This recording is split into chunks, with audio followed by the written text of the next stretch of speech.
Araku parliament BJP కూటమి అభ్యర్థి కొత్తపల్లి గీతకు గిరిజన గ్రామాల్లో ప్రజలు బ్రహ్మరథం పట్టారు. అడుగడుగునా గీతకు హారతులు పడుతూ బొట్టు పెట్టి వారి గ్రామాలకు ఆహ్వానించారు. సాలూరు నియోజకవర్గంలో అరకు పార్లమెంట్ ఎన్డీఏ ఉమ్మడి అభ్యర్థిని కొత్తపల్లి గీత ఎన్నికల ప్రచారం ఘనంగా ప్రారంభమైంది. ప్రచారంలో భాగంగా మెంటాడ మండలం సంతంపేట జంక్షన్ నుండి పలు వీధుల గుండా నడుస్తూ ప్రజలతో మమేకమై కమలం గుర్తుకు ఓటు వేసి ఎంపీగా గెలిపించి ప్రధాని నరేంద్ర మోదీకి బహుమతిగా అందివ్వాలని కోరారు. వైసీపీ ప్రభుత్వ హయాంలో మన రాష్ట్రం 20 సంవత్సరాలు వెనక్కి వెళ్లిపోయిందన్నారు. నియోజకవర్గంలో ప్రతి మండలంలోని ఉమ్మడి కార్యకర్తలతోటి ముచ్చటించి సమస్యలను తెలుసుకుంటూ ముందుకు సాగారు. ఎంపీ, ఎమ్మెల్యే అభ్యర్థులను అత్యధిక మెజారిటీతో గెలిపించాలని కోరారు. కూటమి పార్టీలంతా సైన్యంలా కదిలి ఉమ్మడి పార్టీలను గెలిపించుకోవాలని అభ్యర్థించారు.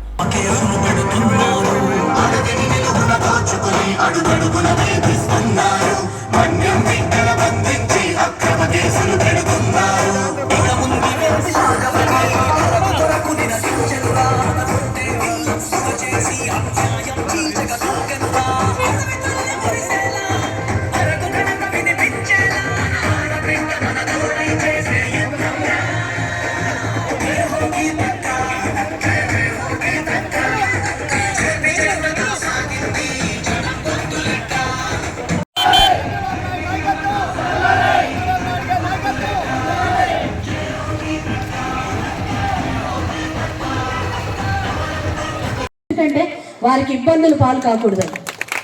మనందరికీ సంతోషమే కదా. పెద్దవారికి 70 సంవత్సరాలు దాటిన వారికి 5 లక్షల రూపాయలు సంవత్సరానికి వైద్యానికి అయ్యే ఖర్చు నరేంద్ర మోడీ గారు ఇస్తున్నారు.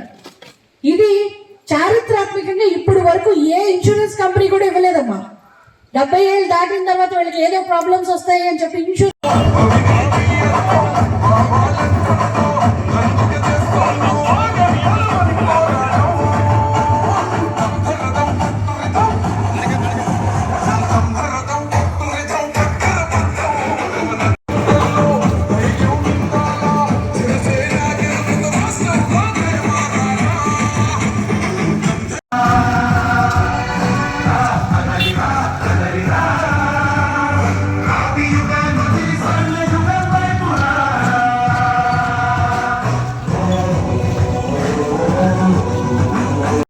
గారు కూడా వేదిక మీదకి సాదరంగా ఆహ్వానిస్తున్నాం.